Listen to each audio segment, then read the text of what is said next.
Monsieur le Président, Mesdames et Messieurs, nos négociations se sont passées dans une ambiance constructive, avec un respect mutuel. Nous avons négocié de manière approfondie et dans la paix. Une fois de plus, je tiens à remercier mon homologue américain pour sa proposition, son invitation à voyager ici. Il est logique que nous nous retrouvions ici car nos pays sont séparés par un océan, mais sont tout de même des voisins assez proches. Ainsi, lorsque nous nous sommes rencontrés, lorsqu'il est descendu de l'avion, et je lui ai dit « Bonjour, cher voisin, ravi de vous voir.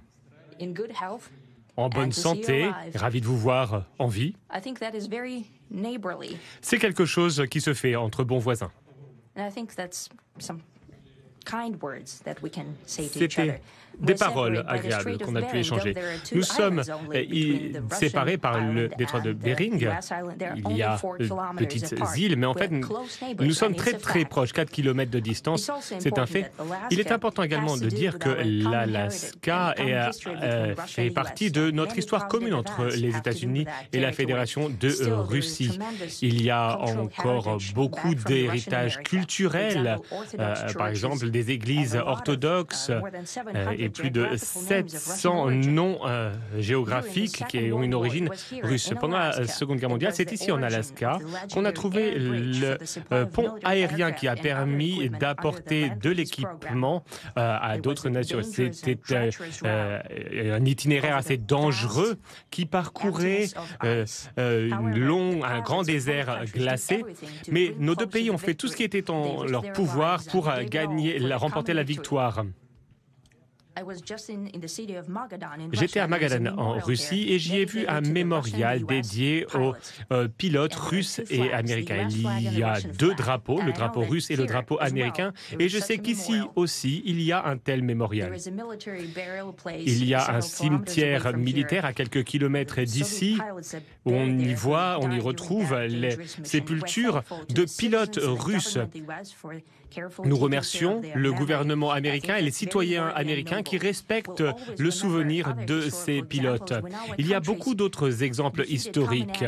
Nous avons ensemble vaincu des ennemis communs grâce à des alliances. Nous nous sommes soutenus mutuellement, nous nous sommes soutenus et je suis convaincu que cet héritage, ce patrimoine nous permettra de rétablir des liens bénéfiques à cette nouvelle ère, même dans des conditions difficiles. On sait que depuis 4 ans, les États-Unis et la Russie ne se sont pas rencontrés. C'était une période difficile pour nos relations bilatérales.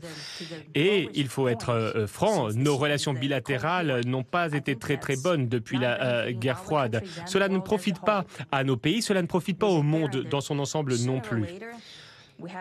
Un jour ou l'autre, il faut régler la situation et avancer, aller au-delà de la confrontation pour ouvrir un dialogue.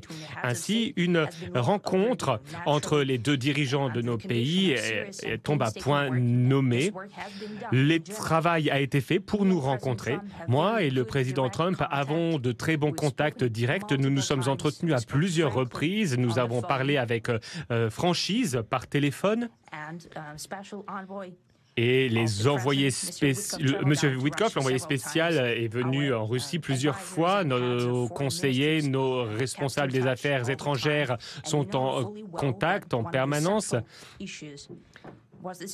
Et un des sujets principaux est la situation en Ukraine. Nous voyons les efforts de l'administration du président Trump, ces efforts pour essayer de résoudre la crise en Ukraine. Nous essayons réellement de nous attaquer au cœur du problème et il est important de comprendre l'histoire de cette situation. La situation en Ukraine est liée à notre sécurité, mais nous avons toujours considéré la nation ukrainienne comme une nation pleine de courage. Nous avons les mêmes racines et toute cette situation est une tragédie pour nous, c'est une blessure. Ainsi, notre pays souhaite réellement mettre un terme à cette situation. En parallèle, nous sommes également convaincus d'une chose, à savoir que afin de trouver une paix durable, long terme, nous devons supprimer les causes profondes de ce conflit. Nous l'avons répété à plusieurs reprises. Il faut tenir compte de toutes les préoccupations légitimes de la Russie et rétablir un équilibre de la sécurité en Europe. Et nous sommes d'accord avec le président Trump sur le fait que la sécurité de l'Ukraine doit être garantie également. Naturellement, nous sommes prêts à travailler en ce sens. J'espère que l'accord que nous avons trouvé ensemble nous rapprochera de cet objectif et ouvrira la voie à la paix en Ukraine. Nous pensons que Kiev et les capitales européennes apprécieront cet effort constructif et ne chercheront pas à utiliser des provocations pour miner les progrès qui ont été faits à ce jour.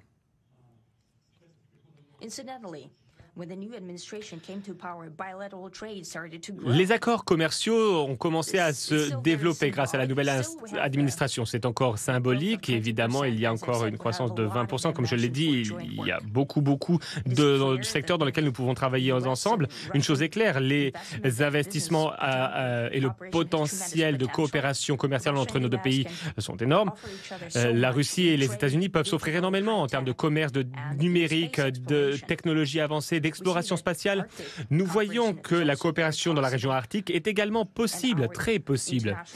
Et les contacts internationaux dans l'ensemble sont très bons. C'est très important pour nos deux pays de tourner une nouvelle page, de revenir à une ère de coopération.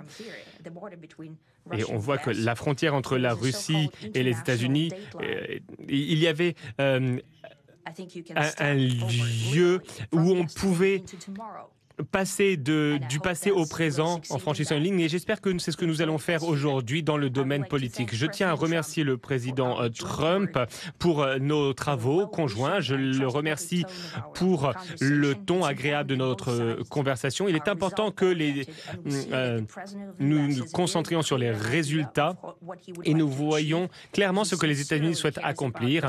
Le président Trump a à cœur la prospérité de sa nation. Il reconnaît que la Russie a ses propres intérêts. Je pense que les accords d'aujourd'hui seront un point de départ, non seulement pour trouver une solution à la situation en Ukraine, mais cela nous aidera également à retrouver une relation commerciale et pragmatique entre les États-Unis et la Russie. En définitive, j'aimerais rajouter une chose. J'aimerais vous rappeler que en 2022, lors de notre dernier contact avec l'ancienne administration, j'ai essayé de convaincre mon ancien homologue américain que la situation ne devait pas arriver à un point de non-retour et entrer dans des hostilités. Et je me souviens avoir dit que ce serait une erreur. Aujourd'hui, lorsque le président Trump dit que s'il avait été président à l'époque, il n'y aurait pas eu de guerre, eh bien, je peux le confirmer. Je pense que, dans l'ensemble, moi et le président Trump avons développé une très bonne relation, comme une relation commerciale, une relation basée sur la confiance. Et je suis convaincu qu'en allant dans ce sens, en suivant cette voie, nous pouvons, le plus tôt possible, trouver un terme au conflit en Ukraine. Merci. Merci beaucoup, Monsieur le Président. Des paroles très profondes. Nous avons eu une réunion très productive. Nous avons abordé de nombreux sujets. La plupart ont fait l'objet d'accords. Je vais en évoquer certains. Il y a certains points sur lesquels nous devons encore avancer, mais nous avons fait de grands progrès. Il n'y a pas d'accord jusqu'à ce qu'il y ait un accord. Je vais m'entretenir avec les représentants de l'OTAN dans un instant. Je vais appeler les différentes parties prenantes pertinentes. Je vais appeler le président Zelensky. Je vais lui faire un compte-rendu de cette rencontre. Et il faudra que ces parties prenantes soient d'accord avec ce que Marco, Steve et certains talents de l'administration Trump ont développé. Scott, John, Radcliffe, merci beaucoup. Quoi qu'il en soit, nous avons de très bons leaders qui ont fait du très bon travail. Nous avons également accueilli des représentants du monde des affaires russes. Je sais que tout le monde veut travailler avec les États-Unis aujourd'hui. Nous sommes le meilleur pays du monde et nous avons hâte d'avancer dans ce sens. Nous avons hâte de tourner la page, de passer à autre chose. Nous avons réellement fait de très très bons progrès aujourd'hui. J'ai toujours eu une excellente relation avec le président Poutine, avec Vladimir.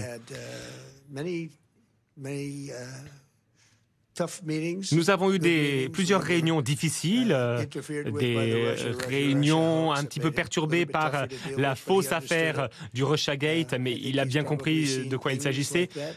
J'imagine que dans le cadre de sa carrière, il a déjà vu ce genre de choses, il a tout vu.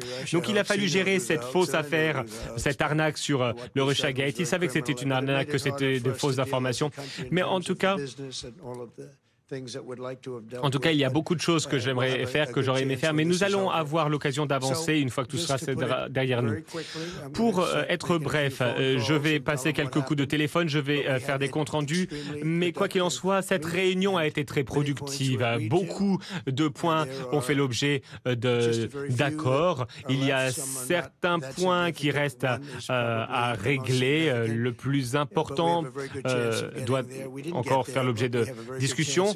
Quoi qu'il en soit, je tiens à remercier le président Poutine et toute son équipe. Je connais beaucoup de membres de son équipe. Il y a des visages familiers, il y a des visages que je vois très souvent dans les journaux. Vous êtes pratiquement aussi connu que votre patron. En particulier cette personne juste là. En tout cas, nous avons eu de bonnes réunions bien productives ces dernières années et nous espérons en avoir d'autres à l'avenir.